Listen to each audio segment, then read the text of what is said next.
सिन्नर तालुक्यातील रामनगर येथे डबक्याजवळ खेळणाऱ्या बहीण भावाचा पाण्यात बुडून मृत्यू झाल्याची घटना बुधवारी सायंकाळी 5:30 वाजण्याच्या सुमारास घडली। मृतातील भाऊ 5 तर बहीण 4 वर्षांची आहे।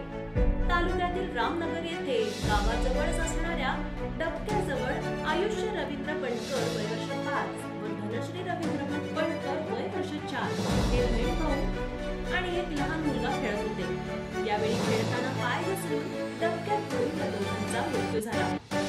सोबत खेळणारा मुलगा त्या ठिकाणी रडत बसला होता। गावात बस आल्यानंतर एक प्रवासी पायी जात असताना त्याला रडणारा मुलगा दिसला।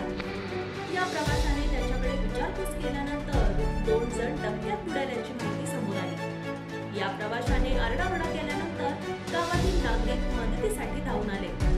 या बहीण भावाला डबक्यातून बाहेर काढण्यात आलं।